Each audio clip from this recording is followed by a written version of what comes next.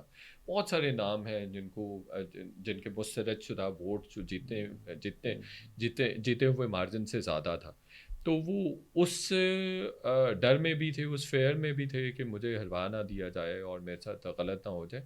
پر میری معلومات کے مطابق کوئی 1200-1300 ووٹوں سے جو عثمان ڈار تھے وہ جیتے ہوئے تھے، رائٹ، اچھا حامد میر صاحب اور نے میں نے آج یہ عثمان ڈار کو اسی رات میسج بھی کر دیا تھا۔ حامد میر صاحب نے آج ایک اسٹیٹمنٹ دیا جس میں وہ کہتے ہیں کہ جنرل فیض اور جنرل باجوہ ان دونوں نے عمران خان کو استعمال کیا، تو کیا ایکویژن ٹھیک ہوگی؟ کیا انہوں نے ان کو استعمال کیا یا انہوں نے ان کو استعمال کیا؟ اچھا سلمان صاحب، عمران خان صاحب شروع سے غیر جمہوری، غیر آئینی جو رجحانات ہیں ان کے حامل انسان ہیں۔ عمران خان صاحب کے نزدیک کبھی بھی اصول نہیں رہے ہیں۔ آپ دیکھیں نا کہ وہ یو ٹرنس کو کہتے ہیں کہ یہ سیاسی ایک لیڈر کی معراج ہوتی ہے، سیاسی لیڈر جو ہے اس طرح سے کر سکتا ہے۔ انسان اصول پسند ہوتا ہے یا نہیں ہوتا؟ ویسے ان 3-4-5 سالوں نے ہمارے جتنے بھی بت تھے اصولوں کے، جمہوری اقتدار کے اور ادروائز بھی، وہ سارے پامال کر دیے، مسمار کر دیے ہیں ان 4-5 سالوں میں۔ کوئی اصول پسند نہیں رہا۔ میں ابھی بلکہ ٹویٹ بھی کر کے آیا ہوں کہ ہر انقلابی نے اپنی قیمت وصول کی ہے۔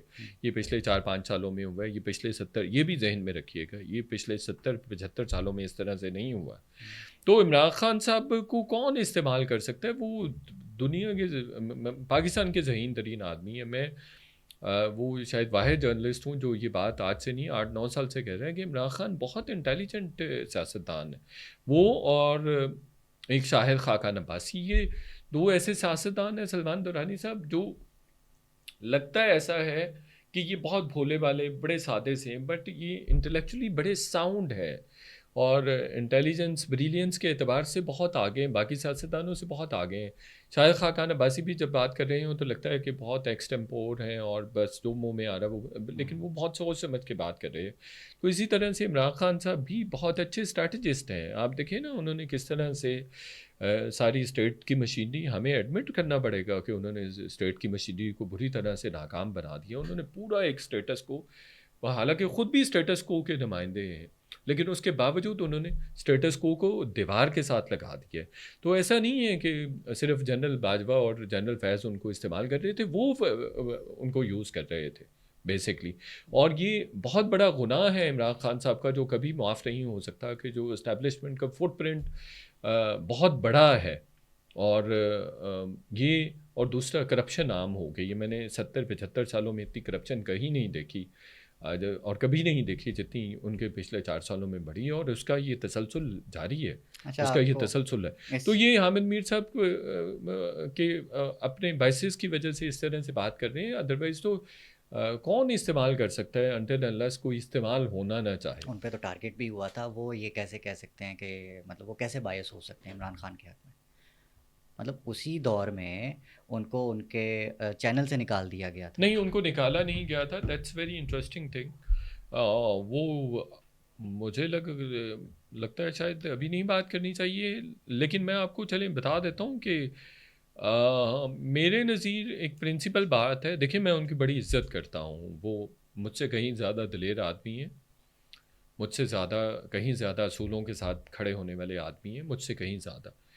لیکن جو انہوں نے وہ بات کی تھی نا جنرل فیض والی، وہ میرے پاس 1.5-2 سال پہلے سے تھی، اور وہ سراسر جھوٹ تھی، وہ بے بنیاد بات تھی۔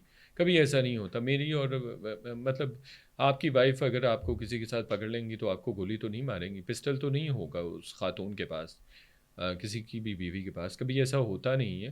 اور میرے پاس یہ کوئی 1.5-2 سال سے تھی بات، ان سے بھی 1.5 سال سے تھی یعنی یہ بات اسلام آباد کے سرکلز میں حامد میر صاحب کے بات کرنے سے 1.5-2 سال پہلے سے تھی زیر گردش. تو میرا اس وقت بھی یہ خیال تھا، میں نے نیا دور پہ یہ بات کی ہوئی ہے کہ انہوں نے یہ کسی کے کہنے پہ کی تھی. اور مجھے لگتا ہے شاید چونکہ شاید جنرل باجوہ کے کہنے پہ اور شاید کچھ اور طاقتور لوگوں کے کہنے پہ. اچھا یہ بتائیں آپ کو ادارے سسٹم کے مزاج کو دیکھتے ہوئے فیوچر کی ایک ویژن کیا نظر آ رہی ہے، کون کہاں ہوگا؟ Very interesting question. مجھے تو میں نے دسمبر 2023 میں ایک آرٹیکل لکھا تھا دی نیشن میں. جو آج کا اسکیچ ہے یہ فروری 2023 کے بعد، جو فروری 2024 کے بعد جو بنا ہے اس میں سے ایک بھی بات آگے پیچھے نہیں ہوئی ہے. میں نے اس میں ساری باتیں لکھی تھی اور اسی کو پریڈکٹ کرتے ہوئے مجھے لگتا ہے کہ دسمبر تک عمران خان صاحب جیل سے باہر ہوں گے اور شاید جون جولائی تک چیزیں بالکل ڈفرینٹ ہو. پکچر کریں کیا کیا نظر آ رہا ہے آپ کو؟ دیکھیں ہو سکتا ہے کہ پی ٹی آئی، حالانکہ یہ گورنمنٹ بڑا اچھا کام کر رہی ہے، فورن انویسٹمنٹ بھی آ رہی ہے، ادروائز بھی جو بزنس مین ہیں اس کے اعتماد میں اضافہ بھی ہوا ہے، اور فورن انویسٹمنٹ پہ بھی بہت سارے پرومسز ہیں. کویت نے پرومس کیا ہے، سعودی عربیہ نے کیا، یو اے نے کیا، ڈنمارک $2 بلین کی انویسٹمنٹ دے رہا ہے، پورٹ اینڈ شپنگ کی انڈسٹری میں آ رہی ہے. یہ بہت زبردست پروگرس ہے، ایڈوانسمنٹ ہے at the front of economy. لیکن دوسری طرف اور بھی چیلنجز ہیں، ڈومیسٹک چیلنجز لیکن اس بھی کے لیے ہیں سب اور سے امپورٹنٹ پولیٹیکل آپ کو نہیں لگتا، انسٹیبلٹی. آپ کو نہیں پولیٹیکل لگتا کہ انسٹیبلٹی جو پبلک سپورٹ ہے وہ بڑی ضروری ہے، پبلک اوپینین کو ون کرنا بہت ضروری ہے اس ساری دیکھیں چیزوں وہ کر رہے ہیں. یہ بات ہمیں ماننی پڑے گی سلمان صاحب کہ عمران خان صاحب اور ان کی ٹیم نے حالات بڑے خراب کر دیے تھے، خاص طور پر جس طرح سے انہوں نے بڑا ظلم کیا تھا. جب ترین صاحب نے کال کی، خط بھی لکھا انہوں نے، آئی ایم ایف کو خط لکھ دیا. تیمور ظفر جھگڑا صاحب نے کال کر دی، خط لکھا. آپس میں وہ محسن لغاری صاحب کو کہہ رہے تھے کہ ہمیں آئی ایم ایف کو روکنا چاہیے کہ وہ ان کو بیل آؤٹ نہ کرے. تو یہ بڑا ظلم تھا، پاکستان کے ساتھ ظلم تھا. اور اس سے پہلے انہوں نے جو آئی ایم ایف کے ساتھ مذاکرات ہوئے تھے اور اس کو بریچ کیا، انہوں نے ٹرسٹ کو بریچ کیا، پھر انہوں نے جو پرومس کیا ہوا تھا اس کو بریک کیا. یہ بہت غلط کیا تھا. اور دیکھیں آپ ریاست کے بہاف پہ، ریاست کے نمائندے کے طور پہ کام کر رہے ہوتے ہیں تو آپ کو اس طرح سے نہیں کرنا چاہیے. تو وہ اس کا بھی ایک بہت بڑا دباؤ تھا، پریشر تھا، اور اسی کا پش تھا جس کی وجہ سے پاکستان کو اکنامک چیلنجز کا سامنا کرنا پڑا. ان کے بہرحال آنے سے دیکھیں پاکستان میں جتنے بڑے پروجیکٹس ہیں اور جتنے گورننس کے اعتبار سے چیزیں اگر کسی کی گورنمنٹ میں ہوئی ہیں یا جس کو گورننس کے فرنٹ پہ سراہا جاتا ہے تو وہ پی ایم ایل این نہیں ہے. اس نے اس طرح سے پرفارم نہیں کیا ابھی تک جس طرح سے ایکسپیکٹ کیا جا رہا تھا. 16 مہینے میں کولیشن گورنمنٹ تھی، اگین کولیشن گورنمنٹ ہے. لیکن مجھے آج بھی لگتا ہے کہ اگر ان کو تھوڑا سا ٹائم دے دیا جائے تو یہی ٹیم ہے جو ڈیلیور کر سکتی ہے. نون کے پاس یہ بہت بڑا ایڈوانٹیج ہے بھارت کہ اس کے پاس ٹیم بہت زبردست ہے اور ڈیلیور کرنے والی ٹیم ہے. اچھا ویسے آپ کو کیا لگتا ہے ہو از کالنگ دا شاٹس؟ کل نواز شریف صاحب یہ نہ کہیں کہ ہماری گورنمنٹ نہیں تھی، ہمیں کام نہیں کرنے دیا گیا. کولیشن گورنمنٹ میں سلمان دورانی صاحب یہ ایشوز تو ہوتے ہیں، 2/3 میجورٹی، اسی لیے وہ الیکشن والے دن مانگ بھی رہے تھے 8 فروری والے دن کہ ہمیں سمپل میجورٹی دیں، ہمارے ساتھ کوئی کولیشن پارٹنرز نہ ہوں تاکہ ہم چیزیں خود سے کر سکیں. تو ابھی تو دیکھیں یہ ہائبرڈ پلس رجیم ہے، ایس آئی ایف سی ہے جو اکنامک افیئرس کو دیکھ رہی ہے، باقی گورنمنٹ بھی اپنے اینڈ پہ چیزیں کر رہی ہے. پولیٹیکل فیس بھی اور پولیٹیکل اینڈ پہ بھی بہت زبردست چیزیں ہو رہی ہیں. میں نے دیکھا ہے رانا مشہود کو دیکھا ہے، 10 منسٹر جتنا کام کر رہے ہیں. میں نے اطاعت آرٹ کو دیکھا ہے، بہت اچھا کام کر رہے ہیں، بہت ایکٹیو. شہباز شریف بہت محنتی آدمی ہے، بہت زبردست کام کرتے ہیں. عمران خان صاحب کی یہ سارے ایشوز تھے. اس کا یہ مطلب نہیں ہے کہ میں عمران خان صاحب میں کوئی باعث ہو گیا ہوں. جیل میں بندہ ہو تو ویسے ہی نہیں دل کرتا. ہم تو چونکہ میں تو اس طرح کا پاکستانی یا اس طرح کا پنجابی ہوں کہ جو کسی کو بھی دشمن کو بھی مشکل میں دیکھ کے دل ہی نہیں کرتا کہ اس کے بارے میں بات کی جائے. تو بہرحال عمران خان صاحب نے بڑے ظلم کیے ہیں اس ملک کے ساتھ، انہوں نے بہت ساری چیزیں غلط کی ہیں جو کہ نہیں ہونی چاہیے. شاہد مہتلا صاحب آج ہمارے ساتھ موجود تھے. Thank you very much for your time sir. لائیے سر.